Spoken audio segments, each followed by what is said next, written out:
കഴിഞ്ഞ ഒരാഴ്ചയായി ചാനലിൽ ഏറ്റവും കൂടുതൽ ആളുകൾ ആവശ്യപ്പെട്ട ഒരു വീഡിയോ ആണ് മുല്ലപ്പെരിയാർ വിഷയത്തെക്കുറിച്ചിട്ടുള്ള ഒരു വീഡിയോ. അപ്പോൾ ഈ ഒരു വിഷയത്തെ സംബന്ധിച്ച് നോക്കുകയാണെങ്കിൽ യൂട്യൂബിൽ ഒരുപാട് വീഡിയോകൾ നമുക്ക് കാണാൻ സാധിക്കുന്നുണ്ട്. അപ്പോൾ ആ വീഡിയോകളിലെല്ലാം തന്നെ പറയുന്നത് മുല്ലപ്പെരിയാർ ഡാം തകർന്നു കഴിഞ്ഞാൽ എന്ത് സംഭവിക്കും, എന്തൊക്കെയാണ് അതിനകത്തെ പ്രശ്നങ്ങൾ മുതലായ കാര്യങ്ങളാണ് ആളുകൾ പറയുന്നത്. അതുകൊണ്ട് ഈ വീഡിയോയിൽ മുല്ലപ്പെരിയാർ കരാറുമായി ബന്ധപ്പെട്ടിട്ടുള്ള ഒരു ചെറിയ ചരിത്രം, അതുപോലെ തന്നെ കേരളവും തമിഴ്നാടും തമ്മിൽ നടന്നിട്ടുള്ള കേസുകളുടെ ചരിത്രം, മാത്രമല്ല മുല്ലപ്പെരിയാർ ഡാം തകരുകയാണ് എങ്കിൽ അത് തകരാനുള്ള സാഹചര്യങ്ങൾ എന്തൊക്കെയാണ്, നമുക്ക് മുന്നിലേക്കുള്ള വഴി എന്താണ് മുതലായ കാര്യങ്ങളാണ് ഈ വീഡിയോയിലൂടെ ഞാൻ വിശദീകരിക്കുന്നത്. വിവിധങ്ങളായിട്ടുള്ള സോഴ്സുകളിൽ നിന്ന് ലഭിച്ച വിവരങ്ങളെ ക്രോഡീകരിച്ചുകൊണ്ടാണ് ഈ വീഡിയോ തയ്യാറാക്കിയിരിക്കുന്നത്.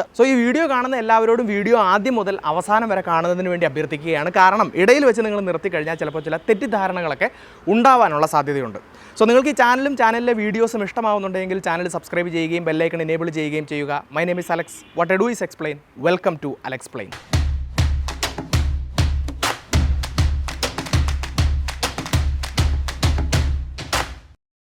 കേരളവും തമിഴ്നാടും അടുത്ത് കിടക്കുന്ന രണ്ട് സംസ്ഥാനങ്ങളാണെങ്കിലും ഈ രണ്ട് സംസ്ഥാനങ്ങളെയും വേർതിരിക്കുന്ന ഏറ്റവും പ്രധാനപ്പെട്ട ഒരു ഫിസിക്കൽ ഫീച്ചർ എന്ന് പറയുന്നത് നമ്മുടെ പശ്ചിമഘട്ടമാണ്. പശ്ചിമഘട്ടം അവിടെ നിൽക്കുന്നത് കൊണ്ടാണ് കേരളത്തിന് മൺസൂൺ മഴ കിട്ടുന്നത്. അതെങ്ങനെയാണ് കിട്ടുന്നത് മുതലായ കാര്യങ്ങളൊക്കെ കഴിഞ്ഞ വീഡിയോയിൽ ഞാൻ പറഞ്ഞിട്ടുണ്ടായിരുന്നു. കേരളത്തിന് ഈ പശ്ചിമഘട്ടം നിൽക്കുന്നത് കൊണ്ട് എങ്ങനെയാണോ മഴ കിട്ടുന്നത്, അതുപോലെ തന്നെ ഈ പശ്ചിമഘട്ടം അവിടെ ഉള്ളതുകൊണ്ട് തമിഴ്നാടിന് മഴ കിട്ടുന്നില്ല. ഒരു മല ഇങ്ങനെ നിൽക്കുന്നുണ്ടെങ്കിൽ മലയുടെ ഒരു സൈഡിൽ മാത്രമായിരിക്കും മഴ പെയ്യുന്നത്. മലയുടെ മറുവശത്തെ നമ്മൾ വിളിക്കുന്നത് മഴനിഴൽ പ്രദേശമെന്നാണ്. കാരണം ഇവിടെ മഴ കിട്ടുന്നത് കൊണ്ട് ഇവിടേക്ക് മഴ ഉണ്ടാവില്ല. അതുകൊണ്ട് തന്നെ തമിഴ്നാട് നമുക്കറിയാം വളരെയധികം വരണ്ട് കിടക്കുന്ന ഒരു സംസ്ഥാനമാണ്. ഒരുപാട് ജലലഭ്യതയൊന്നും ഇല്ലാത്തൊരു സംസ്ഥാനമാണ്. ബ്രിട്ടീഷുകാർ ഇന്ത്യ ഭരിച്ചുകൊണ്ടിരുന്ന കാലഘട്ടത്തിൽ തമിഴ്നാട് എന്ന് പറയുന്നത്, അല്ലെങ്കിൽ മദ്രാസ് എന്ന് പറയുന്നത് അവരുടെ ഡയറക്റ്റ് ഭരണത്തിൻ്റെ കീഴിലുള്ള ഒരു സ്ഥലമായിരുന്നു. പക്ഷേ കേരളം അങ്ങനെ ആയിരുന്നില്ല. തിരുവിതാംകൂർ അതുപോലെ തന്നെ കൊച്ചി രണ്ട് നാട്ടുരാജ്യങ്ങളായിരുന്നു. മലബാർ ബ്രിട്ടീഷുകാരുടെ ഡയറക്റ്റ് കൺട്രോളിൻ്റെ കീഴിലുണ്ടായിരുന്ന ഒരു സ്ഥലമായിരുന്നു. അപ്പോൾ ഈ തമിഴ്നാടിൻ്റെ പ്രധാനപ്പെട്ട ഭാഗങ്ങളിലൊന്നും തന്നെ വെള്ളം കിട്ടാത്തൊരവസ്ഥ ഉണ്ടായിരുന്നു. അവിടെ ഭയങ്കരമായിട്ടുള്ള വരൾച്ചയായിരുന്നു. കൃഷി ചെയ്യാൻ പറ്റാത്തൊരു സാഹചര്യമായിരുന്നു ഉണ്ടായിരുന്നത്. പണ്ട് കാലത്ത് തന്നെ ആ ഒരു പ്രദേശം ഭരിച്ചിരുന്ന രാജാക്കന്മാരൊക്കെ, ബ്രിട്ടീഷുകാർ ഭരിക്കുന്നതിന് മുൻപേ തന്നെ നമ്മുടെ കേരളത്തിൽ നിന്നുള്ള, പ്രത്യേകിച്ച് പെരിയാറിൽ നിന്നുള്ള ജലം അവിടേക്ക് തിരിച്ചു വിടുന്നതിന് അല്ലെങ്കിൽ അവിടേക്ക് കൊണ്ടുവരുന്നതിന് വേണ്ടിയിട്ടുള്ള പദ്ധതികളെക്കുറിച്ചൊക്കെ ആലോചിച്ചിരുന്നു. പക്ഷേ ആ കാലത്തെ ടെക്നോളജികളൊന്നും പരിമിതമല്ലാത്തതുകൊണ്ട് അവർക്ക് അങ്ങനെ ഒരു സിസ്റ്റത്തിലേക്ക് പോകാൻ സാധിച്ചില്ല. ബ്രിട്ടീഷുകാർ ഭരിച്ചുകൊണ്ടിരുന്ന അവസരത്തിൽ 1800 കാലഘട്ടങ്ങളിൽ ചില ബ്രിട്ടീഷ് എഞ്ചിനീയർമാർ ഇന്ന് മുല്ലപ്പെരിയാർ ഡാം നിൽക്കുന്ന സ്ഥലത്ത്, അതായത് മുല്ലയാറ് പെരിയാറ് എന്നീ രണ്ട് നദികൾ കൂടിച്ചേരുന്ന ഒരു സ്ഥലത്ത് മലയിടുക്കിൽ ഒരു അണക്കെട്ട് പണിയുന്നതിന് യോജ്യമായിട്ടുള്ള ഒരു സ്ഥലമുണ്ടെന്ന് കണ്ടുപിടിച്ചു. ഒരു അണക്കെട്ട് പണിത് കഴിഞ്ഞാൽ ഏതെങ്കിലും രീതിയിൽ തമിഴ്നാട്ടിലേക്ക് വെള്ളം എത്തിക്കാമെന്നുള്ള ഒരു ആശയമായിരുന്നു അവരുടെ ഉള്ളിലുണ്ടായിരുന്നത്. പക്ഷേ ഈ അണക്കെട്ട് പണിത് ഇവിടെ വെള്ളം തടഞ്ഞു നിർത്തി കഴിഞ്ഞാലും എങ്ങനെ ഇവിടുത്തെ വെള്ളം തമിഴ്നാട്ടിലേക്ക് എത്തിക്കും എന്നതിനെക്കുറിച്ച് യാതൊരു ഐഡിയയും അവർക്ക് ലഭിച്ചില്ല. അതുകൊണ്ട് തന്നെ 1800കളിൽ ഒരു സ്ഥലം കണ്ടുപിടിച്ചുവെങ്കിലും ആ പ്രൊജക്റ്റുമായിട്ട് മുന്നോട്ട് പോകാൻ അവർക്ക് സാധിച്ചില്ല. അങ്ങനെ ഇരിക്കുന്ന അവസരത്തിൽ 1876-78 കാലഘട്ടത്തിൽ മദ്രാസ് മേഖലയിൽ ഒരു വലിയ ക്ഷാമം അനുഭവപ്പെടുകയാണ്, ഒരു വലിയ ഫാമൈൻ അനുഭവപ്പെടുകയാണ്. വെള്ളമില്ലാതെ ഏകദേശം 55 ലക്ഷത്തോളം ആളുകൾ മരിക്കുന്ന ഒരു ഭീകര ദുരന്തം അവിടെ അരങ്ങേറുകയാണ്. അതിനകത്ത് ബ്രിട്ടീഷുകാർക്ക് ഒരു പങ്കുണ്ട് എന്നുള്ള കാര്യം മനസ്സിലാക്കുക. അവിടെ ആ ദുരന്തം അരങ്ങേറിക്കൊണ്ടിരിക്കുന്ന അവസരത്തിൽ പോലും അവിടെ ലഭ്യമായിട്ടുള്ള ഭക്ഷ്യധാന്യങ്ങളും കാര്യങ്ങളും എല്ലാം അവർ പുറത്തേക്ക് കടത്തിക്കൊണ്ട് പോയിരുന്നു എന്ന് ചരിത്രം പറയുന്നുണ്ട്. എന്നിരുന്നാലും 55 ലക്ഷത്തോളം ആളുകൾ മരിക്കുന്ന ഒരു വലിയ ദുരന്തം തമിഴ്നാട്ടിൽ നടക്കുകയുണ്ടായി. അപ്പോൾ ഏത് വിധേനയും തമിഴ്നാട്ടിലേക്ക് വെള്ളം എത്തിക്കുന്നതിന് വേണ്ടിയിട്ടുള്ള പദ്ധതികൾ ആവിഷ്കരിക്കണമെന്ന് അവർ തീരുമാനിക്കുകയായിരുന്നു. അങ്ങനെയാണ് നമ്മളെല്ലാവരും ധാരാളമായിട്ട് കേട്ടിട്ടുള്ള ക്യാപ്റ്റൻ ജെ പെന്നിക്യൂക്ക് എന്ന് പറഞ്ഞിട്ടുള്ള ആളുടെ നേതൃത്വത്തിൽ ഇതിനുവേണ്ടി ഒരു പദ്ധതി തയ്യാറാക്കുന്നത്. മുല്ലപ്പെരിയാറിൽ അണ കെട്ടുക, ഈ അണ കെട്ടി അവിടെ വെള്ളം തടഞ്ഞു നിർത്തിയതിന് ശേഷം മല തുരന്ന് ടണലുകളിലൂടെയും പിന്നീട് പൈപ്പുകളിലൂടെയും തമിഴ്നാട്ടിലേക്ക് വെള്ളം എത്തിക്കാനുള്ള സാധ്യതയെക്കുറിച്ച് അവർ പഠിക്കുകയും ഇങ്ങനെ ഒരു റിപ്പോർട്ട് ബ്രിട്ടീഷ് ഗവൺമെൻറ്റിന് മുന്നിൽ വയ്ക്കുകയും ചെയ്തു. അപ്പോൾ ഒരു കാര്യം മനസ്സിലാക്കുക, തമിഴ്നാടിന് വെള്ളം കിട്ടുന്ന ഒരു പദ്ധതി അവർ ആവിഷ്കരിച്ചുവെങ്കിലും ഈ വെള്ളമുള്ളത് കേരളത്തിലാണ്, ഈ അണ കെട്ടേണ്ടത് കേരളത്തിലാണ്. പഴയ കാലത്തെ തിരുവിതാംകൂർ രാജ്യത്താണ് ഇത് സംഭവിക്കേണ്ടത്. അപ്പോൾ നമുക്കറിയാം തമിഴ്നാട് ബ്രിട്ടീഷ് ഇന്ത്യയുടെ കീഴിലാണ്, മദ്രാസ് ബ്രിട്ടീഷ് ഇന്ത്യയുടെ കീഴിലാണെങ്കിലും തിരുവിതാംകൂർ എന്ന് പറയുന്നത് മറ്റൊരു സ്വതന്ത്ര രാജ്യമാണ്. അപ്പോൾ വേറൊരു രാജ്യത്ത് പോയി അണ കെട്ടുക, അവരുടെ വെള്ളം എടുത്തുകൊണ്ട് വരിക എന്നൊക്കെ പറഞ്ഞു കഴിഞ്ഞാൽ ഈ രണ്ട് രാജ്യങ്ങൾ തമ്മിലുള്ള എന്തെങ്കിലുമൊക്കെ കരാറുകൾ ഉണ്ടാവണം. അപ്പോൾ അതിൻ്റെ അടിസ്ഥാനത്തിലാണ് 1886 മുല്ലപ്പെരിയാർ പാട്ടക്കരാർ സൈൻ ചെയ്യുന്നത്. ഈ മുല്ലപ്പെരിയാർ പാട്ടക്കരാർ എന്താണ് എന്ന് നമ്മൾ കൃത്യമായിട്ട് മനസ്സിലാക്കണം. ഒരു പർട്ടിക്കുലർ ടൈം പീരീഡിലേക്ക്, ഒരു പ്രത്യേക കാലഘട്ടത്തിലേക്ക് ഈ സ്ഥലങ്ങളുടെ എല്ലാം അവകാശം ഈ പറഞ്ഞുള്ള രീതിയിൽ ബ്രിട്ടീഷ് ഗവൺമെൻറ്റിന് വിട്ടുകൊടുക്കുന്നതിനാണ് നമ്മൾ പാട്ടക്കരാർ എന്ന് പറയുന്നത്. ആ സമയത്ത് തിരുവിതാംകൂർ ഭരിച്ചുകൊണ്ടിരുന്നത് വിശാഖം തിരുനാൾ രാജാവാണ്. രാജാവ് ഈ ഒരു പാട്ടക്കരാർ സൈൻ ചെയ്യുന്നതിന് എപ്പോഴും വിമുഖതയാണ് കാണിച്ചത്. അദ്ദേഹം ചോദിക്കുന്ന ചോദ്യം ഇതായിരുന്നു, ഇതുകൊണ്ട് തിരുവിതാംകൂറിന് എന്ത് ലാഭമാണുള്ളത്?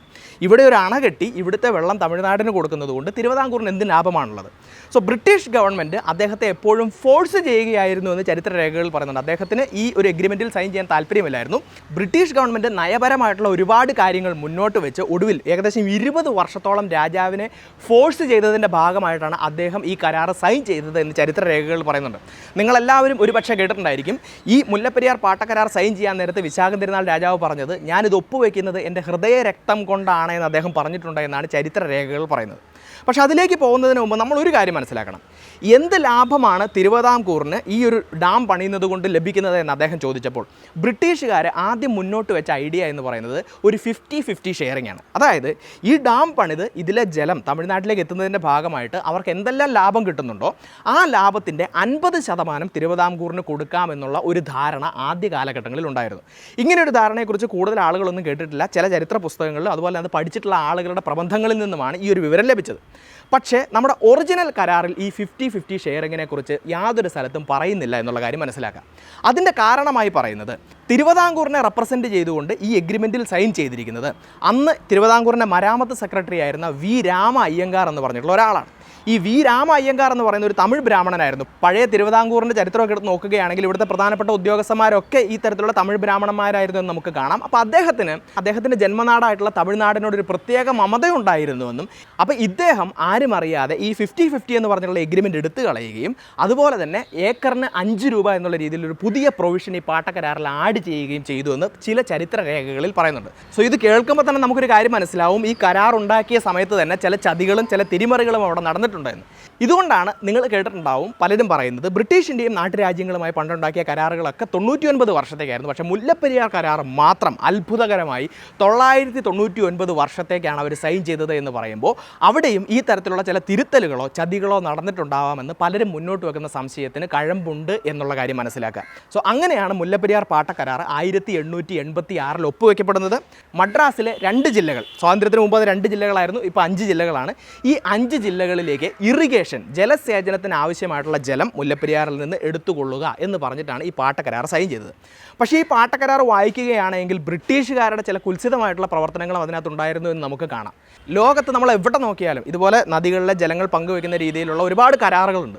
ഈ കരാറുകളിലൊക്കെ എത്ര ശതമാനം ജലം അല്ലെങ്കിൽ എത്ര ലിറ്റർ ജലമാണ് 2 പാർട്ടികളുടെയും ഇടയിൽ പങ്കുവെക്കുന്നത് എന്നാണ് കരാർ ഒപ്പിടുന്നത്. എന്നാൽ മുല്ലപ്പെരിയാർ പാട്ടക്കരാറിൻ്റെ ഭാഗമായി നോക്കുകയാണെങ്കിൽ 8000 ഏക്കർ സ്ഥലത്തിൻ്റെ അവകാശമാണ് വിട്ടുകൊടുത്തിട്ടുള്ളത്. ഈ 8000 ഏക്കർ സ്ഥലം എന്ന് പറയുന്നത് നിബിഡ വനമാണ്.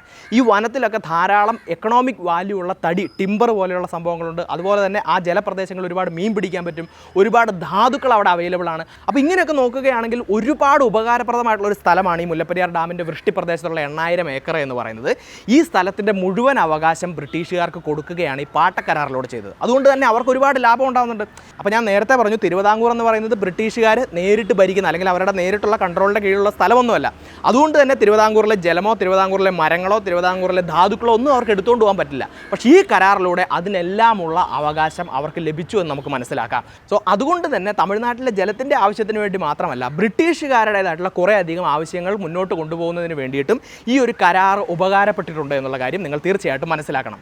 അങ്ങനെ തിരുവിതാംകൂർ രാജ്യവും മദ്രാസ് പ്രസിഡൻസിയും തമ്മിൽ ഈ പറഞ്ഞുള്ള പാട്ടക്കരാർ ഒപ്പിട്ട് കഴിഞ്ഞപ്പോൾ അവർ ഡാം പണി ആരംഭിക്കുകയാണ്. നമ്മളെല്ലാവരും ഒരുപാട് വീഡിയോകളിലൊക്കെ കേട്ടിട്ടുള്ളത് പോലെ ജെ പെന്നിക്വിക്ക് എന്ന് പറഞ്ഞുള്ള ഒരു എഞ്ചിനീയറാണ് ഈ ഡാമിൻ്റെ പണി ആരംഭിക്കുന്നത്. പണി ആരംഭിച്ച് കഴിഞ്ഞ് ആദ്യത്തെ 2 പ്രാവശ്യം ഇത് ഫെയിൽ ആവുകയുണ്ടായി. പണി നടക്കുന്നതിൻ്റെ ഇടയിൽ വെള്ളം കുത്തിയൊലിച്ച് വരികയും ഡാം പണിത് അത്രയും അതുപോലെ തന്നെ അവിടെ ഉണ്ടായിരുന്ന ആളുകളൊക്കെ ഒഴുക്കിൽപ്പെട്ടു പോകുന്ന അവസ്ഥയുണ്ടായിരുന്നു.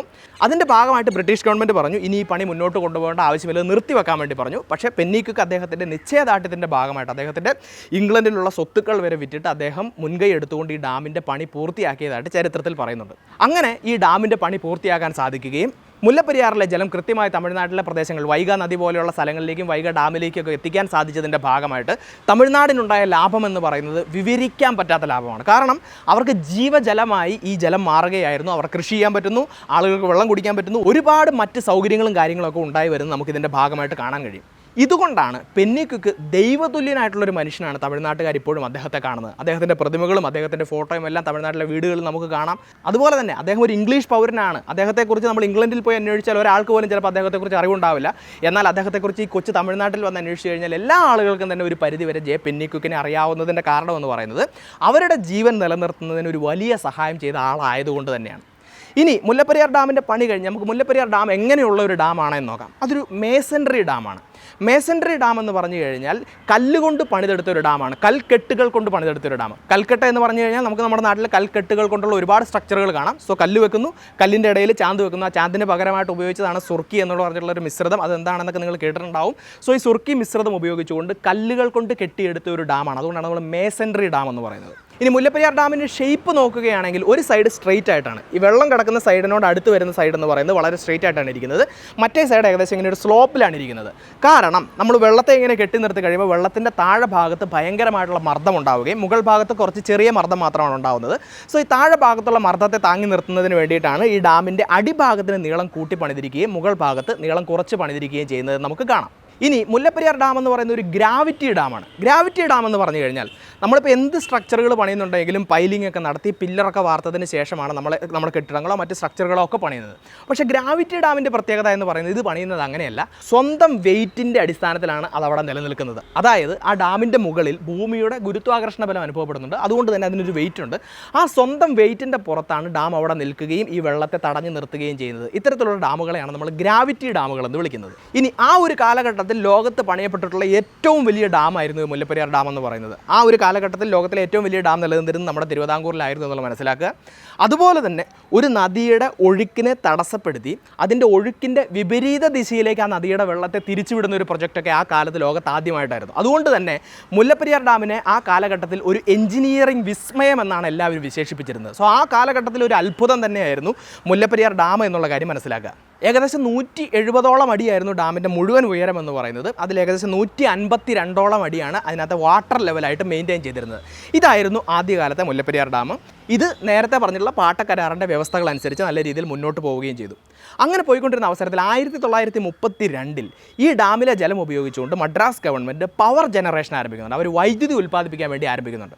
അപ്പോൾ കരാറിനകത്ത് പറഞ്ഞിട്ടുണ്ട് ഇറിഗേഷൻ പർപ്പസിന് വേണ്ടി മാത്രമേ ഈ ഡാമിലെ ജലം ഉപയോഗിക്കാവൂ എന്ന് പറഞ്ഞിട്ടുണ്ട്. അപ്പോൾ അത്തരത്തിലുള്ള ഒരു ഡാമിലെ വെള്ളം ഉപയോഗിച്ചുകൊണ്ട് അവർ വൈദ്യുതി ഉൽപ്പാദിക്കാൻ തുടങ്ങുമ്പോൾ അത് തിരുവിതാംകൂറും മദ്രാസ് ഗവൺമെൻറ് തമ്മിലുള്ള ഒരു കേസിലേക്ക് നയിക്കുകയും പിന്നീട് ബ്രിട്ടീഷ് ഗവൺമെൻറ് അമ്പയർ എന്ന് പറഞ്ഞിട്ടുള്ള ഒരാളെ അതിനുവേണ്ടി നിയമിക്കുകയും ഇതിന് പരിഹാരം കണ്ടെത്താൻ വേണ്ടി നിയമിക്കുകയും ഈ അമ്പയറുടെ വിധിയിൽ പറഞ്ഞിരുന്നത് അത് പവർ ജനറേഷന് വേണ്ടി ഉപയോഗിക്കാൻ പറ്റില്ല, ഇറിഗേഷൻ പർപ്പസസിന് വേണ്ടി മാത്രമേ ഉപയോഗിക്കാൻ പറ്റൂ എന്ന് തീരുമാനം വരികയും അത് ആ രീതിയിൽ തന്നെ മുന്നോട്ട് പോവുകയും ചെയ്തു. എന്നാൽ ഏകദേശം 1959 വീണ്ടും തമിഴ്നാട് ഇതിനകത്ത് നിന്ന് പവർ ജനറേഷൻ ആരംഭിക്കുന്നുണ്ട്. Periyar hydro electric power project എന്ന് പറഞ്ഞിട്ടുള്ള ഒരു പ്രൊജക്റ്റിൻ്റെ ഭാഗമായിട്ട് അവർ പവർ ജനറേഷൻ ആരംഭിച്ച് മുന്നോട്ട് പോകുന്നത് കാണാം. അപ്പോൾ ഒരു കാര്യം നമ്മൾ മനസ്സിലാക്കുക, ബ്രിട്ടീഷുകാരും നാട്ടുരാജ്യങ്ങളും തമ്മിലാണ് എല്ലാ കരാറുകളും പണ്ട് കാലം മുതലേ ഒപ്പിട്ട് വന്നിരിക്കുന്നത്. സോ ഇന്ത്യക്ക് സ്വാതന്ത്ര്യം കിട്ടി കഴിഞ്ഞപ്പോൾ പിന്നീട് ബ്രിട്ടീഷ് ഇന്ത്യയോ നാട്ടുരാജ്യങ്ങളോ ഒന്നും നിലവിലില്ല. യൂണിയൻ ഓഫ് ഇന്ത്യ എന്ന് പറഞ്ഞിട്ടുള്ള ഒരു പുതിയ സംവിധാനമാണ് നിലനിൽക്കുന്നത്. സോ യൂണിയൻ ഓഫ് ഇന്ത്യയിൽ നിലനിൽക്കുന്ന ഈ പുതിയ സംവിധാന പ്രകാരം പണ്ട് ബ്രിട്ടീഷുകാരും നാട്ടുരാജ്യങ്ങളും തമ്മിൽ സൈൻ ചെയ്ത കരാറുകളുടെയൊക്കെ വാലിഡിറ്റി ഇല്ലാതാവുന്നത് നമുക്ക് കാണാം. സോ ഇതിൻ്റെ ഭാഗമായിട്ട് പിന്നീട് വന്ന കേരള സർക്കാരും അതുപോലെ തന്നെ തമിഴ്നാട് സർക്കാരും ഈ കരാറിനെ പുതുക്കുന്നതിന് വേണ്ടി ആലോചിക്കുകയാണ്. അങ്ങനെയാണ് 1970 സി അച്യുതമേനോൻ ഗവൺമെൻറ് കേരളത്തിൽ അധികാരത്തിലിരുന്ന കാലഘട്ടത്തിൽ മുല്ലപ്പെരിയാർ പാട്ടക്കരാർ പുതുക്കി നിശ്ചയിക്കുന്നത്. അങ്ങനെ 1970 കേരളവും തമിഴ്നാടും മുന്നോട്ട് വരികയും ഈ പാട്ടക്കരാർ പുതുക്കി നിശ്ചയിക്കുകയും ചെയ്യുന്നു. ഈ പുതുക്കി നിശ്ചയിച്ച പാട്ടക്കരാറിലും 999 വർഷത്തിൻ്റെ ആ ഒരു ക്ലോസ് അങ്ങനെ തന്നെ നിലനിർത്തി. അതായത് 999 വർഷത്തേക്ക് നമുക്കിത് മുന്നോട്ട് കൊണ്ടുപോകാം. പക്ഷേ പഴയ പാട്ടക്കരാറിലൊരു വ്യവസ്ഥയുണ്ടായിരുന്നു. 999 വർഷങ്ങൾക്ക് ശേഷം വീണ്ടും ഒരു 999 വർഷത്തേക്ക് കൂടി ഈ പാട്ടം നീട്ടിക്കൊടുക്കാം എന്ന് പറഞ്ഞിട്ടുള്ളൊരു പ്രൊവിഷൻ ഉണ്ടായിരുന്നു. അത് 1970 ഈ കരാറിൽ എടുത്തു കളയുന്നത് നമുക്ക് കാണാം. അത് മുന്നോട്ട് കൊണ്ടുപോയില്ല. പക്ഷേ നമ്മളൊരു സൗജന്യം അവർക്ക് ചെയ്തു കൊടുക്കുന്നത് കാണാം. പവർ ജനറേഷൻ, വൈദ്യുതി ഉൽപ്പാദിപ്പിക്കുന്നതിന് വേണ്ടിയിട്ടുള്ള അവകാശം കൂടി അവർക്ക് കൊടുക്കുന്നു. ഏകദേശം 140 മെഗാവാട്ടോളം വൈദ്യുതിയാണ് തമിഴ്നാട് മുല്ലപ്പെരിയാർ ഡാമിലെ വെള്ളത്തിൽ നിന്നും ഉണ്ടാക്കുന്നത്. അതിനുള്ള അവകാശം എഗ്രിമെൻറ്റിൽ തന്നെ നമ്മൾ അവർക്ക് കൊടുക്കുന്നത് നമുക്ക് കാണാം. ഇനി അത് മാത്രമല്ല, ഞാൻ പറഞ്ഞിരുന്നു ആദ്യ കാലഘട്ടത്തിൽ ഏക്കറിന് 5 രൂപ എന്നുള്ള നിലക്കിലായിരുന്നു അവർ പാട്ടം നമുക്ക് തന്നുകൊണ്ടിരുന്നത്. എന്നാൽ പിന്നീട് ഈ പാട്ടത്തുകയിൽ ചെറിയ രീതിയിലുള്ളൊരു വർധനം ഉണ്ടാക്കുന്നത് നമുക്ക് കാണാം. ഏക്കറിന് 5 രൂപ എന്നുള്ളത് ഏക്കറിന് 30 രൂപയാക്കി പുതുക്കി നിശ്ചയിക്കുന്നു. അപ്പോൾ ഞാൻ പറഞ്ഞു ഏകദേശം 8,000ഓളം ഏക്കറുകളാണ് നമ്മൾ ഈ പാട്ടത്തിന് കൊടുത്തിരിക്കുന്നത്. സോ 8,000 ഏക്കറിൽ 30 രൂപ എന്നുള്ള നിലയ്ക്ക് നമ്മൾ കൂട്ടുകയാണെങ്കിൽ ഏകദേശം 2,50,000 രൂപയാണ് തമിഴ്നാട് ഈ ലാൻഡിൻ്റെ പാട്ടത്തിൻ്റെ ഭാഗമായിട്ട് നമുക്ക് നൽകുന്നത്. ഇനി അത് മാത്രമല്ല, വൈദ്യുതി ഉൽപ്പാദിപ്പിക്കുന്ന സാഹചര്യത്തിൽ അതിനും കേരളത്തിന് പാട്ടം ലഭിക്കണമെന്ന് പറഞ്ഞു. അപ്പോൾ അതിൻ്റെ ഭാഗമായിട്ട് ഏകദേശം 7.5 ലക്ഷത്തോളം രൂപയാണ് തമിഴ്നാട് വർഷാവർഷം കേരളത്തിന് നൽകുന്നത്. സോ 7.5 ലക്ഷം രൂപ വൈദ്യുതിയുടെ പാട്ടത്തിൻ്റെ ഭാഗമായിട്ടും 2.5 ലക്ഷം രൂപ സ്ഥലത്തിൻ്റെ പാട്ടത്തിൻ്റെ ഭാഗമായിട്ടും അങ്ങനെ മൊത്തം ഏകദേശം 10 ലക്ഷത്തോളം രൂപയാണ് ഓരോ വർഷവും തമിഴ്നാട് കേരളത്തിന് നൽകുന്നത്. ഓരോ 30 വർഷവും കഴിയുമ്പോൾ ഈ തുക തിരുത്തി നിശ്ചയിക്കണമെന്നും ഈ 70-ലെ കരാറിൽ പറഞ്ഞിട്ടുണ്ടായിരുന്നു. സോ അങ്ങനെ നോക്കുകയാണെങ്കിൽ 2000-ൽ ഈ പാട്ടത്തുക പുതുക്കി നിശ്ചയിക്കേണ്ടതായിരുന്നു. പക്ഷേ യാതൊരു തരത്തിലുള്ള പുതുക്കലും പാട്ടത്തുകയിൽ ഉണ്ടായിട്ടില്ല. അതിൻ്റെ കാരണം എന്താണെന്നും വ്യക്തമായിട്ടില്ല. അങ്ങനെയാണ് സ്വാതന്ത്ര്യാനന്തരം പുതിയ സംസ്ഥാനങ്ങൾ രൂപീകരിച്ചതിന് ശേഷം ഈ പാട്ടക്കരാർ മുന്നോട്ട് പോകുന്നതെന്ന് മനസ്സിലാക്കാം. അങ്ങനെ കുറച്ചു കാലം കൂടി മുന്നോട്ട് പോയി ആ അവസരത്തിലാണ് 1975-ൽ ചൈനയിലെ ബാൻകിയാവോ ഡാം, ചില സമയത്ത് ബാൻജിയാവോ ഡാം എന്ന് പറയാറുണ്ട്, ഒരു ഡാം തകർച്ചയിലേക്ക് പോകുന്നത്. ഈ തകർച്ചയുടെ ഭാഗമായിട്ട് ഏകദേശം 1.5 ലക്ഷത്തോളം ആളുകൾ മരിക്കുകയുണ്ടായി. അപ്പോഴാണ് കേരളത്തിലുള്ള ആളുകളും കേരളത്തിലെ അധികൃതരും കാര്യങ്ങളും ഒക്കെ ഒരു കാര്യം തിരിച്ചറിഞ്ഞത്. ഈ ബാൻജിയാവോ ഡാമും അതുപോലെ തന്നെ മുല്ലപ്പെരിയാർ ഡാമും തമ്മിൽ ഒരുപാട് സാമ്യതകളുണ്ട്. അതുകൊണ്ട് തന്നെ ഈ ബാൻജിയാവോ ഡാം തകർന്ന സാഹചര്യത്തിൽ മുല്ലപ്പെരിയാർ ഡാമും തകരാനുള്ള ഒരു സാഹചര്യമുണ്ടെന്ന് നമ്മൾ തിരിച്ചറിയുകയാണ്. അതോടുകൂടി നമ്മുടെ ഒരു ഭയം ആരംഭിക്കുകയാണ്. ആ ഭയം അതിൻ്റെ ഏറ്റവും ഉന്നതമായിട്ടുള്ള അവസ്ഥയിലെത്തിയത് 1979-ൽ ഗുജറാത്തിലെ മാച്ചു എന്ന് പറഞ്ഞിട്ടുള്ള ഒരു ഡാം കൂടി തകർന്നപ്പോഴാണ്. ഏകദേശം 15,000-ഓളം ആളുകളുടെ മരണത്തിലേക്ക് നയിച്ച ഒരു ഡാം ഫെയിലിയർ ആയിരുന്നു ഗുജറാത്തിലെ മാച്ചു ഡാമിൻ്റെ ഫെയിലിയർ എന്ന് പറയുന്നത്. ഇതെല്ലാം സംഭവിച്ചു കഴിഞ്ഞപ്പോൾ നമ്മൾ പേടിക്കുകയും ഡാമിൻ്റെ സുരക്ഷയെക്കുറിച്ച് നമ്മൾ ജാഗരൂകരാകുകയും അങ്ങനെ ഈ പ്രശ്നം സെൻട്രൽ വാട്ടർ കമ്മീഷൻ്റെ മുൻപിലേക്ക് എത്തുകയുമാണ് ചെയ്തത്. സെൻട്രൽ വാട്ടർ കമ്മീഷൻ ഒരു എക്സ്പേർട്ട് കമ്മിറ്റിയുടെ സാന്നിധ്യത്തിൽ ഈ ഡാമിനെക്കുറിച്ച് പഠിക്കുകയും ചില നിർദ്ദേശങ്ങൾ മുന്നോട്ട് വയ്ക്കുകയും ചെയ്തു. 3 തരത്തിലുള്ള നിർദ്ദേശങ്ങളാണ് അവർ മുന്നോട്ട് വെച്ചത്. 1 emergency provisions, 2 medium time provisions, 3 long time provisions. Emergency provisions എന്ന് പറഞ്ഞു കഴിഞ്ഞാൽ ഡാമിൻ്റെ സംരക്ഷണത്തിന് വേണ്ടി ഏറ്റവും അത്യാവശ്യമായിട്ട് ചെയ്യേണ്ട കാര്യങ്ങളെയാണ് എമർജൻസി പ്രൊവിഷൻസ് എന്ന് പറയുന്നത്. അതിൽ ഏറ്റവും ഇമ്പോർട്ടൻ്റ് ആയിട്ട് പറഞ്ഞ കാര്യമെന്ന് പറയുന്നത് ഡാമിൻ്റെ ജലനിരപ്പ് 152 അടി എന്നുള്ളത് 136 അടിയാക്കി കുറയ്ക്കുക എന്നുള്ളതാണ് എമർജൻസി പ്രൊവിഷൻ. അത് ആദ്യം അതുപോലെ തന്നെ ചെയ്തു. ഇനി രണ്ടാമത്തെ എന്ന് പറയുന്നത് മീഡിയം ടൈം പ്രൊവിഷൻ, ഈ ഡാമിൻ്റെ ശക്തി കൂട്ടുന്നതിന് വേണ്ടിയിട്ട് ചില ചെറിയ കാര്യങ്ങൾ ചെയ്യുക. മൂന്നാമത്തെ എന്ന് പറയുന്നത് ലോങ് ടൈം പ്രൊവിഷൻസ്, ഡാമിൻ്റെ ശക്തി വർദ്ധിപ്പിക്കുന്നതിനും അതുപോലെ തന്നെ ഡാം മുന്നോട്ട് പോകുന്നതിന് വേണ്ടി കുറച്ചുകൂടി നല്ല രീതിയിലുള്ള കാര്യങ്ങൾ ചെയ്യുക. ഇതെല്ലാം ചെയ്ത് കഴിഞ്ഞതിന് ശേഷം പഴയപടി 152 അടിയായിട്ട് ഡാമിൻ്റെ ജലനിരപ്പ് ഉയർത്താമെന്ന് സെൻട്രൽ വാട്ടർ കമ്മീഷൻ പറഞ്ഞു.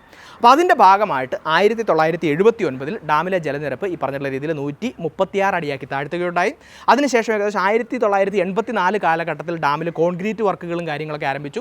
1994 ആയപ്പോഴേക്കും ഡാമിൻ്റെ ശക്തി വർദ്ധിപ്പിക്കുന്നതിന് വേണ്ടി എന്തെല്ലാം കാര്യങ്ങളാണോ സെൻട്രൽ വാട്ടർ കമ്മീഷൻ നിർദ്ദേശിച്ചിരുന്നത് ആ കാര്യങ്ങളെല്ലാം തമിഴ്നാട് നടപ്പിലാക്കിയെന്ന് അവർ പറയുന്നുണ്ട്. 1997 ആയപ്പോഴേക്കും സ്പിൽവേയിലും ചെറിയ ചില മാറ്റങ്ങൾ വരുത്തണമെന്ന് സെൻട്രൽ വാട്ടർ കമ്മീഷൻ പറഞ്ഞിരുന്നു. 1997 ആയപ്പോഴത്തേക്കും ഈ സ്പിൽവേയിൽ പറഞ്ഞിട്ടുള്ള മാറ്റങ്ങളും തമിഴ്നാട് ഗവൺമെൻറ് നടപ്പിലാക്കുന്നത് നമുക്ക് കാണാം. അതിനുശേഷം തമിഴ്നാട് ഗവൺമെൻറ് പറഞ്ഞു, നേരത്തെ പറഞ്ഞിട്ടുള്ള എല്ലാ കാര്യങ്ങളും മീഡിയം ടൈം മെഷേഴ്സും ലോങ് ടൈം മെഷേഴ്സും എല്ലാം ഞങ്ങൾ പൂർത്തിയാക്കിയിട്ടുണ്ട്. അതുകൊണ്ട് വീണ്ടും 152 അടിയിലേക്ക് ഡാമിലെ ജലനിരപ്പ് ഉയർത്തണമെന്ന് തമിഴ്നാട് പറഞ്ഞു. പക്ഷേ ഈ സമയത്ത് കേരളം അതിനെ എതിർക്കുകയാണ് ഉണ്ടായത്. കേരളം പറഞ്ഞു തമിഴ്നാട് ഈ പറഞ്ഞിട്ടുള്ള കാര്യങ്ങളൊക്കെ ചെയ്തുവെങ്കിലും അതൊന്നും ശാസ്ത്രീയമായിട്ടല്ല ചെയ്തത്, അശാസ്ത്രീയമായിട്ടുള്ള ഒരുപാട് കാര്യങ്ങൾ അവർ ചെയ്തിട്ടുണ്ട്. ഇതൊന്നും പ്രോപ്പറായിട്ടല്ല അവർ ചെയ്തിട്ടുള്ളത്. ഇതിൻ്റെയൊക്കെ ഭാഗമായിട്ട് വലിയ വലിയ പ്രശ്നങ്ങൾ ഉണ്ടാകാനുള്ള സാധ്യതയുണ്ട്. ഡാമിൻ്റെ സുരക്ഷ ഇത് ബാധിക്കാനുള്ള സാധ്യതയുള്ളതുകൊണ്ടും 136 അടിയിൽ നിന്നും മുകളിലേക്ക് ഉയർത്താൻ അനുവദിക്കുകയില്ല എന്ന് കേരളം പറഞ്ഞു. അപ്പോൾ ഇതിൻ്റെ ഭാഗമായിട്ട് ചില പ്രശ്നങ്ങൾ ഉരുത്തിരിയുകയും കേരള ഹൈക്കോടതിയിലും മദ്രാസ് ഹൈക്കോടതിയിലുമൊക്കെ ഒരുപാട് കേസുകൾ നടക്കുകയും പിന്നീട് ഈ കേസുകളെല്ലാം അന്തിമമായിട്ട് സുപ്രീം കോടതിയിലേക്ക് എത്തുകയും ചെയ്യുന്നത് നമുക്ക് കാണാം. സുപ്രീം കോടതി ഒരു എക്സ്പേർട്ട് കമ്മിറ്റിയെ നിയമിക്കുകയാണ്. എന്താണ് അവസ്ഥ, തമിഴ്നാട് പറഞ്ഞിട്ടുള്ള കാര്യങ്ങളൊക്കെ ചെയ്തിട്ടുണ്ടോ, വാട്ടർ ലെവൽ ഉയർത്തണമോ വേണ്ടയോ എന്നുള്ള തീരുമാനം എടുക്കാൻ വേണ്ടി ഒരു എക്സ്പേർട്ട് കമ്മിറ്റിയോട് പറയുകയാണ്. ഈ എക്സ്പേർട്ട് കമ്മിറ്റി കൃത്യമായിട്ടുള്ള പഠനങ്ങളെല്ലാം നടത്തിയതിന് ശേഷം പറഞ്ഞു ഡാമിന് നിലവിൽ ഒരു കുഴപ്പമില്ല, തമിഴ്നാട് പറഞ്ഞിട്ടുള്ള എല്ലാ കാര്യങ്ങളും ചെയ്തിട്ടുണ്ട്. അതുകൊണ്ട് നിലവിൽ 136 എന്നുള്ളത് 146 ആക്കി ഉയർത്താം.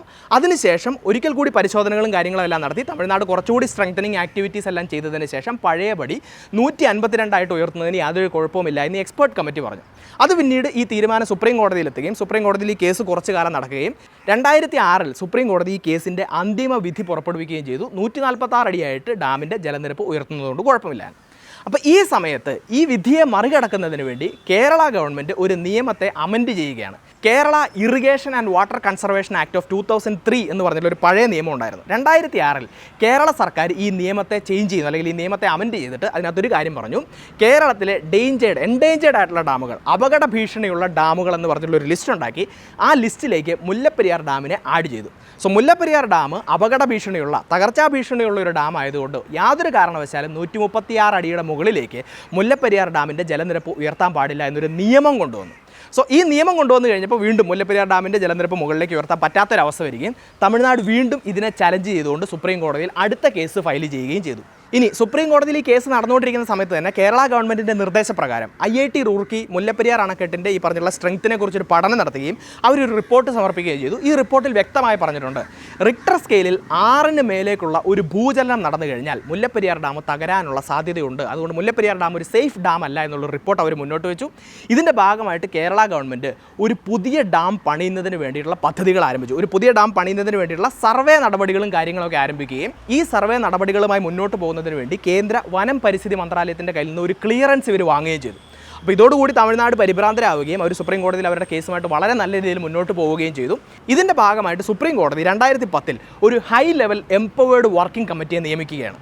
സോ ഈ ഹൈ ലെവൽ എംപവേർഡ് വർക്കിംഗ് കമ്മിറ്റിയോട് സുപ്രീം കോടതി പറഞ്ഞ കാര്യങ്ങൾ ഇതാണ്: ഡാമിൻ്റെ ജലനിരപ്പ് 136 അടിയായിട്ട് തുടരണമോ, അത് മുകളിലേക്ക് വർദ്ധിപ്പിക്കണമോ മുതലായ കാര്യങ്ങളൊക്കെ ഡാമിനെക്കുറിച്ച് വ്യക്തമായിട്ടുള്ളൊരു പഠനം നടത്തിയതിന് ശേഷം ഇവർ തീരുമാനിക്കണം. പുതിയ ഒരു ഡാം പണിയണമോ വേണ്ടയോ എന്നുള്ള കാര്യത്തിൽ നിങ്ങളൊരു തീരുമാനം പറയണം. ഈ 2 കാര്യങ്ങളാണ് ഹൈ ലെവൽ എംപവേർഡ് വർക്കിംഗ് കമ്മിറ്റിയോട് സുപ്രീം കോടതി പറഞ്ഞത്. മീൻവെയിൽ അവർ ഈ പഠനങ്ങൾ നടത്തി റിപ്പോർട്ട് സമർപ്പിക്കുന്ന സമയം കൊണ്ട് കേരള ഗവൺമെൻറ് 2006 പാസ്സാക്കിയ നിയമത്തിന് സാധുതയുണ്ടോ ഇല്ലയോ എന്നുള്ള കാര്യം സുപ്രീം കോടതി പരിശോധിക്കുമെന്ന് സുപ്രീം കോടതി പറഞ്ഞു. ഈ എംപവേർഡ് വർക്കിംഗ് കമ്മിറ്റിക്കെതിരെ ഒരുപാട് പ്രതിഷേധങ്ങൾ തമിഴ്നാടിൻ്റെ ഭാഗത്തു നിന്നുണ്ടായി. എന്നിരുന്നാലും 2012 ഈ എംപവേർഡ് വർക്കിംഗ് കമ്മിറ്റി അവരുടെ റിപ്പോർട്ട് സമർപ്പിച്ചു. ഈ റിപ്പോർട്ടിൽ അവർ പറഞ്ഞത് ഈ ഡാമിന് യാതൊരു കുഴപ്പമില്ല, ഇത് സ്ട്രക്ചറലിയും ഹൈഡ്രോളജിക്കലിയും ഈ ഡാം സേഫാണ്, 146 അടിയായി ഉയർത്തുന്നതുകൊണ്ട് യാതൊരു കുഴപ്പമില്ല. കുറച്ച് എക്സ്ട്രാ സ്ട്രെങ്തനിങ് മെഷേഴ്സ് കൂടി എടുത്തതിന് ശേഷം 152 അടിയാക്കിയിട്ട് ഡാമിൻ്റെ ജലനിരപ്പ് ഉയർത്താമെന്നുള്ളൊരു റിപ്പോർട്ടാണ് ഈ high level empowered working committee മുന്നോട്ട് വെച്ചത്. അപ്പോൾ ഇതിൻ്റെ ഭാഗമായിട്ട് 2014 സുപ്രീം കോടതിയുടെ സുപ്രധാനമായിട്ടുള്ള ഒരു വിധി വന്നു. ആ വിധിയിൽ ഇപ്രകാരമായിരുന്നു പറഞ്ഞിരുന്നത്, ഡാമിനൊരു കുഴപ്പവുമില്ല, 146 അടിയാക്കി ഡാമിലെ ജലനിരപ്പ് ഉയർത്താം.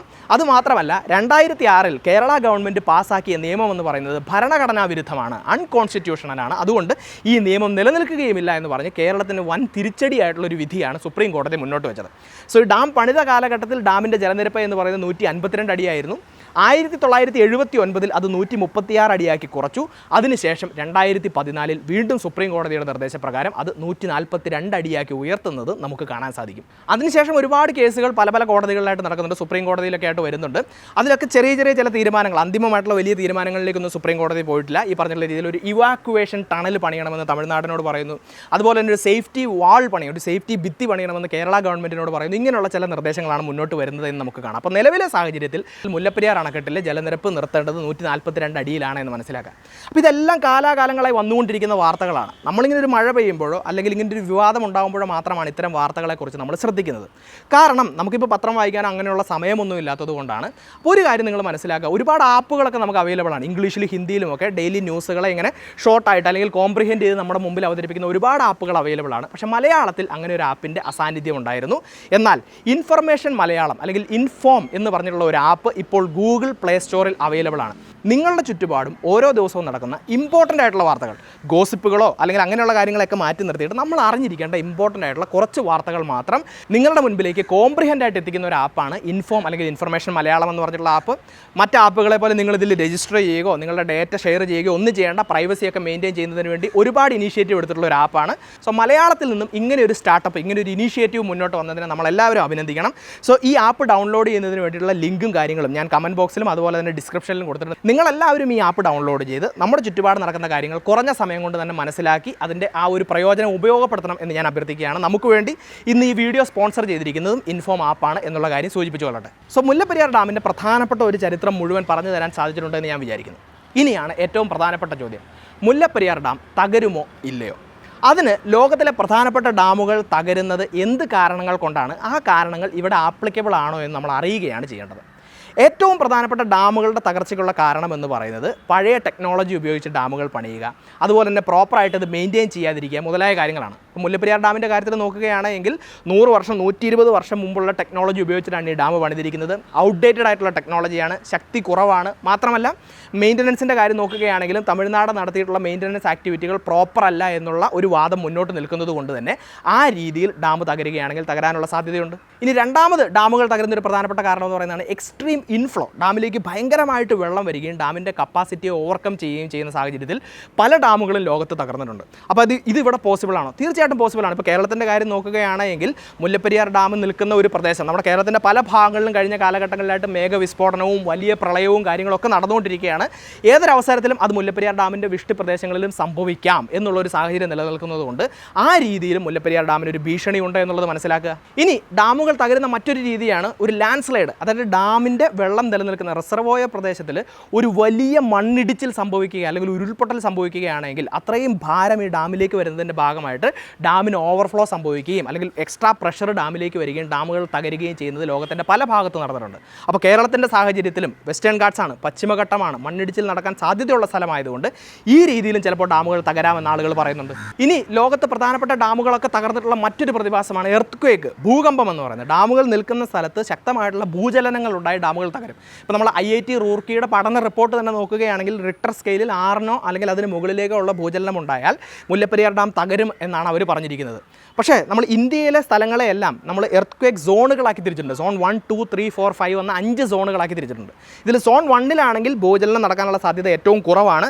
സോൺ 5-ലാണെങ്കിൽ ഭൂചലനം നടക്കാനുള്ള സാധ്യത ഏറ്റവും കൂടുതലാണെന്നാണ് പറയുന്നത്. സോ നമ്മുടെ മുല്ലപ്പെരിയാർ ഡാം നോക്കുകയാണെങ്കിൽ സോൺ 3-ലാണ് മുല്ലപ്പെരിയാർ ഡാം നിൽക്കുന്നത്. സോൺ 3-യുടെ പ്രത്യേകത എന്ന് പറഞ്ഞു കഴിഞ്ഞാൽ മാക്സിമം 5.6 വരെ റിക്ടർ സ്കെയിലിൽ രേഖപ്പെടുത്താവുന്ന ഭൂചലനങ്ങൾ നടക്കാൻ സാധ്യതയുള്ള സ്ഥലമാണ് ഈ പറഞ്ഞിട്ടുള്ള സോൺ 3 എന്ന് പറയുന്നത്. സോ 6-ന് മേലെയുള്ള ഭൂചലനം നടന്നാൽ മാത്രമേ മുല്ലപ്പെരിയാർ തകരുകയുള്ളൂ. 5.6 വരെ അവിടെ സംഭവിക്കുകയുള്ളൂ നമുക്ക് ഒരിക്കലും പറയാൻ പറ്റില്ല. ഇതിലൊക്കെ ഏറ്റക്കുറച്ചിലുകൾ ഉണ്ടാവാനുള്ള സാധ്യതയുണ്ട്. ക്ലൈമറ്റ് ചേഞ്ചും ഇതിൻ്റെയൊക്കെ ഭാഗമായിട്ട് ഒരുപാട് ഏറ്റക്കുറച്ചിലുകൾ നടക്കാം. അതുപോലെ തന്നെ ഇത്തരത്തിലുള്ള റിസർവോയറുകൾ നിൽക്കുന്ന സ്ഥലങ്ങളിൽ ഭൂചലനം നടക്കാനുള്ള സാധ്യത കൂടുതലാണ്. ഇതിനെയാണ് റിസർവോയർ ഇൻഡ്യൂസ്ഡ് എർത്ത്ക്വേക്ക് എന്ന് പറയുന്നത്. പലതരത്തിലുള്ള ഭൂചലനങ്ങളുണ്ട്. അതിൽ റിസർവോയറുകളുടെ വെയിറ്റിൻ്റെ ഭാഗമായിട്ട് അത്തരം പ്രദേശങ്ങളുടെ ബാലൻസ് നഷ്ടപ്പെടുകയും ഇതിൻ്റെ ഭാഗമായിട്ട് ഈ പറഞ്ഞ രീതിയിൽ ഭൂചലനങ്ങൾ നടക്കുകയും ചെയ്യുന്നതിനെയാണ് റിസർവോയർ ഇൻഡ്യൂസ്ഡ് എർത്ത്ക്വേക്ക് എന്ന് പറയുന്നത്. അപ്പോൾ ഈ തരത്തിൽ പലതരത്തിലുള്ള ഭൂചലനങ്ങളിലേക്കൊക്കെ പോകാനുള്ള സാധ്യതയുണ്ട് എന്നുള്ള കാര്യം മനസ്സിലാക്കുക. അപ്പോൾ അതും ഈ പറഞ്ഞ രീതിയിൽ മുല്ലപ്പെരിയാർ ഡാമിന് ഒരു ഭീഷണിയാണ്. സോ നമ്മൾ നോക്കുകയാണെങ്കിൽ ലോകത്തിലെ പ്രധാനപ്പെട്ട ഡാമുകളൊക്കെ തകർന്ന കാരണങ്ങൾ ഇവിടെയും ആപ്ലിക്കബിൾ ആണ്. മുല്ലപ്പെരിയാറിലും ഇതൊക്കെ സംഭവിക്കാനുള്ള സാധ്യതയുണ്ട്. മുല്ലപ്പെരിയാർ ഡാം തകരുമോ ഇല്ലയോ? 100% മുല്ലപ്പെരിയാർ ഡാം തകരുമെന്നോ 100% അത് തകരില്ല എന്നോ ആർക്കും ഒരിക്കലും പ്രവചിക്കാനോ പറയാനോ പറ്റില്ല. കാരണം വിദഗ്ധന്മാരുടെ സംഘത്തിൻ്റെ തന്നെ പഠനങ്ങളുടെ ഭാഗമായിട്ട് 2 വ്യത്യസ്ത അഭിപ്രായമാണ്. ഒരാൾ പറയുന്നു തകരുമെന്ന്, ഒരാൾ പറയുന്നു തകരില്ല എന്ന്. പക്ഷേ ഒരു കാര്യം നമുക്ക് ഉറപ്പിച്ച് പറയാം, മുല്ലപ്പെരിയാർ ഡാം തകരാനുള്ള ഒരു ചെറിയ സാധ്യതയുണ്ട്. ചിലപ്പോൾ അത് 1% ചിലപ്പോൾ അത് 0.5%, ചിലപ്പോൾ അത് 0.1% എത്രയാണ് എന്നുള്ളത് ഇവിടെ വിഷയമല്ല. ഈ 0.1% മുല്ലപ്പെരിയാർ ഡാം തകരാനുള്ള സാധ്യതയുണ്ട് എങ്കിൽ 30 ലക്ഷത്തോളം വരുന്ന ആളുകളുടെ ജീവനും സ്വത്തിനും ആ 0.1% ഭീഷണി ഉണ്ട് എന്ന് മനസ്സിലാക്കുക. മനുഷ്യജീവന് നമുക്കൊരിക്കലും വില കൽപ്പിക്കാൻ സാധിക്കില്ല. അതുകൊണ്ട് ആ ഒരു 1%-എങ്കിലും സാധ്യതയെ മുൻനിർത്തിക്കൊണ്ട് ഇതിനെ അവോയ്ഡ് ചെയ്യാൻ, ഇതിനെ ഒഴിവാക്കുന്നതിന് വേണ്ടിയിട്ടുള്ള എന്തെങ്കിലും കാര്യം നമ്മൾ ചെയ്തേ പറ്റൂ. അപ്പോൾ നമുക്ക് എന്ത് ചെയ്യാൻ സാധിക്കും? ഒന്നെങ്കിൽ ഒരു പുതിയ ഡാം നിർമ്മിക്കുക, നിലവിലുള്ള ഡാമിനെ ശക്തിപ്പെടുത്തുക എന്ന് പറഞ്ഞിട്ടുള്ള ഒരു ആശയമുണ്ട്. പക്ഷേ അതിനേക്കാളൊക്കെ ഏറ്റവും ഉപരിയായിട്ട് നമുക്ക് ചെയ്യാൻ സാധിക്കുന്നത്, ഏറ്റവും 100% റിസ്ക് ഫ്രീ ആയിട്ട് നമുക്ക് ചെയ്യാൻ സാധിക്കുന്നത് നിലവിലുള്ള ഡാമിനെ ഡീകമ്മീഷൻ ചെയ്തതിന് ശേഷം പുതിയൊരു ഡാം നിർമ്മിക്കുക എന്നുള്ളതാണ്. പക്ഷേ ഈ പുതിയ ഡാം നിർമ്മിക്കുന്നതിനെ ഒരിക്കലും തമിഴ്നാട് അംഗീകരിക്കില്ല. അതിൻ്റെ കാരണം എന്താണ്? തമിഴ്നാടിൻ്റെ ജീവജലം 80 ലക്ഷത്തോളം ആളുകളാണ് മുല്ലപ്പെരിയാർ ഡാമിലെ വെള്ളത്തിനെ മാത്രം ആശ്രയിച്ച് ജീവിക്കുന്നത്. അതിന് പുറമെ 725 കോടി രൂപയുടെ സാമ്പത്തിക ലാഭം തമിഴ്നാടിന് ഓരോ വർഷവും മുല്ലപ്പെരിയാർ ഡാമിൻ്റെ ജലത്തിൻ്റെ ഉപയോഗത്തിൽ നിന്നും ഉണ്ടാകുന്നുണ്ട്. അവരതിനു വേണ്ടി ചിലവഴിക്കുന്ന എത്ര രൂപയാണ്? വെറും 10 ലക്ഷം രൂപ. 10 ലക്ഷം രൂപ മാത്രം ഇൻവെസ്റ്റ് ചെയ്ത് വർഷാവർഷം 725 കോടി രൂപ ഇൻകം ഉണ്ടാക്കുന്ന വേറെ ഒരു പദ്ധതിയും ലോകത്ത് ഒരിടത്തുമില്ല എന്നുള്ള കാര്യം മനസ്സിലാക്കാം. അപ്പോൾ ഈ ഒരു പ്രശ്നം നിലനിൽക്കുന്നത് കൊണ്ട് തന്നെ തമിഴ്നാട് ഒരിക്കലും ഈ ഒരു കാര്യത്തെ അംഗീകരിക്കില്ല. ഇനി മുല്ലപ്പെരിയാർ ഡാം തകർന്നു കഴിഞ്ഞാൽ കുറേ ആളുകൾ കേരളത്തിൽ അവശേഷിക്കുന്നുണ്ടാവും. അവർക്ക് പ്രധാനപ്പെട്ട പച്ചക്കറിയും മറ്റു കാര്യങ്ങളൊക്കെ വരുന്നത് തമിഴ്നാട്ടിൽ നിന്നാണ്. തമിഴ്നാട്ടിൽ നിന്ന് ഈ പച്ചക്കറിയും കാര്യങ്ങളൊക്കെ വരുന്നത് മുല്ലപ്പെരിയാറിലെ ജലം ഉപയോഗിച്ചുകൊണ്ടാണ്. അവിടെയും പ്രശ്നങ്ങൾ ഉണ്ടാകാനുള്ള സാധ്യതയുണ്ട്. സോ മുല്ലപ്പെരിയാർ ഡാം തകർന്നു കഴിഞ്ഞാൽ കേരളത്തിലെ ജനങ്ങൾക്കും തമിഴ്നാട്ടിലെ ജനങ്ങൾക്കും ഒരുപോലെ ദോഷമാണ് എങ്കിലും ഇത് അംഗീകരിക്കാൻ തമിഴ്നാട്ടുകാർ തയ്യാറാവാത്തത് അവരുടെ പേടിയുടെ ഭാഗമായിട്ടാണ്. കാരണം പുതിയൊരു ഡാം വന്നു കഴിഞ്ഞാൽ തീർച്ചയായിട്ടും പുതിയൊരു കരാർ ഉണ്ടാക്കേണ്ടതായിട്ട് വരും. ഈ പുതിയ കരാർ വന്നു കഴിഞ്ഞാൽ ഞാൻ നേരത്തെ പറഞ്ഞിരുന്നു, ലോകത്തിൽ ജലവുമായി ബന്ധപ്പെട്ട് വന്നിട്ടുള്ള എല്ലാ കരാറുകളിലും എത്ര ശതമാനം ജലമാണെന്നോ എത്ര ലിറ്റർ വെള്ളമാണെന്നോ കൃത്യമായിട്ട് പറയും. അപ്പോൾ അതുപോലെയുള്ള ഒരു കരാറായിരിക്കും ഇനി നമ്മൾ ഫോർമുലേറ്റ് ചെയ്യാൻ വേണ്ടി പോകുന്നത്. അത് മാത്രമല്ല അതിൽ തമിഴ്നാട് നമുക്ക് തരേണ്ടി വരുന്ന പാട്ടത്തിൻ്റെയൊക്കെ അളവ് ഇനിയും മുകളിലേക്ക് പോകാനുള്ള സാധ്യത വളരെ വളരെ കൂടുതലാണ്. അതുകൊണ്ട് ഒരു കാര്യം മനസ്സിലാക്കുക, പുതിയൊരു കരാർ വന്നു കഴിഞ്ഞാൽ തമിഴ്നാടിന് കിട്ടുന്ന ജലത്തിൻ്റെ അളവിൽ കുറവുണ്ടാവും, അവർ ചെലവഴിക്കേണ്ട പൈസയുടെ അളവിൽ കൂടുതലുണ്ടാവും. അതുകൊണ്ട് തമിഴ്നാട് ഒരിക്കലും ഇതിനെ അംഗീകരിക്കില്ല, തമിഴ്നാട്ടിലെ ജനങ്ങൾ ഇതിനെ അംഗീകരിക്കില്ല. അതുകൊണ്ട് തന്നെ വോട്ട് ബാങ്ക് രാഷ്ട്രീയത്തിൻ്റെ ഭാഗമായിട്ട് തമിഴ്നാട്ടിലെ ഗവൺമെൻറ്റിനും ഒരിക്കലും ഇതിനെ അംഗീകരിക്കാൻ സാധിക്കില്ല. അതിനോടൊപ്പം തന്നെ തമിഴ്നാട്, കേരളം പോലെയുള്ള സംസ്ഥാനങ്ങളിലെ റീജിയണൽ പൊളിറ്റിക്സ്, ഇവിടുത്തെ ലോക്കൽ പൊളിറ്റിക്സിൻ്റെ ചില അനുരണനങ്ങൾ കേന്ദ്രത്തിലും ദേശീയ പൊളിറ്റിക്സിലും ദേശീയ രാഷ്ട്രീയത്തിലും ഉണ്ടാവാനുള്ള സാഹചര്യം ഉള്ളതുകൊണ്ട് തന്നെ രാഷ്ട്രീയ പാർട്ടികൾ എപ്പോഴും കുറുക്ക് വഴികൾ അന്വേഷിച്ചുകൊണ്ടിരിക്കും. രണ്ടു പേർക്കും സ്വീകാര്യമായിട്ടുള്ള ഒരു സൊല്യൂഷനിലേക്ക് എത്താൻ എപ്പോഴും അവർ ശ്രമിച്ചുകൊണ്ടിരിക്കും എന്നുള്ള കാര്യവും മനസ്സിലാക്കുക. അപ്പോൾ ഇതിൽ രാഷ്ട്രീയമുണ്ട്, ആളുകളുടെ പേടിയുണ്ട്, സാമ്പത്തികപരമായിട്ടുള്ള കാരണങ്ങളൊക്കെ ഇവിടെ നിലനിൽക്കുന്നത് കൊണ്ട് തന്നെ തമിഴ്നാടിൻ്റെ ഭാഗത്ത് നിന്ന് അനുകൂലമായിട്ടുള്ള ഒരു തീരുമാനം ഉണ്ടാകുമെന്ന് നമുക്കൊരിക്കലും പ്രതീക്ഷിക്കാൻ സാധിക്കില്ല. അതുകൊണ്ട് കേരളത്തിന് എന്ത് ചെയ്യാൻ സാധിക്കും? എന്തെങ്കിലും ചെയ്യാൻ സാധിക്കുന്നുണ്ടെങ്കിൽ അത് കേരളത്തിന് മാത്രമായിരിക്കും. കേരളത്തിന് ചെയ്യാൻ സാധിക്കുന്ന ഒരു കാര്യമെന്ന് പറഞ്ഞു കഴിഞ്ഞാൽ നമ്മളൊരു വലിയ വിട്ടുവീഴ്ച ചെയ്യേണ്ടതായിട്ട് വരും. ഡാമിൻ്റെ കാര്യത്തിലല്ല, കരാറിൻ്റെ കാര്യത്തിൽ.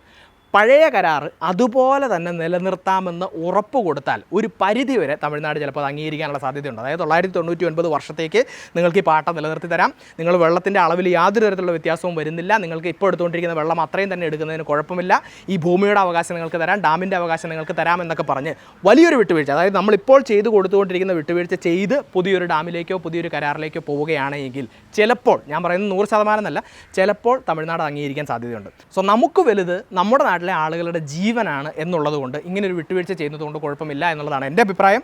നിങ്ങളുടെ അഭിപ്രായങ്ങളും നിർദ്ദേശങ്ങളും നിങ്ങൾ കമൻറ്റ് ബോക്സിൽ രേഖപ്പെടുത്തുക. ഈ ഒരു വിഷയവുമായി ബന്ധപ്പെട്ടിട്ട് അറിയേണ്ട എല്ലാ പ്രധാനപ്പെട്ട കാര്യങ്ങളും ഇന്നത്തെ ഈ വീഡിയോയിൽ ഉൾക്കൊള്ളിക്കാൻ സാധിച്ചിട്ടുണ്ടോ എന്ന് ഞാൻ വിചാരിക്കുന്നു. അതുകൊണ്ട് തന്നെ നിങ്ങളുടെ അഭിപ്രായങ്ങളും നിർദ്ദേശങ്ങളും സംശയങ്ങളും നിങ്ങൾ കമൻറ്റ് ബോക്സിൽ രേഖപ്പെടുത്തുക.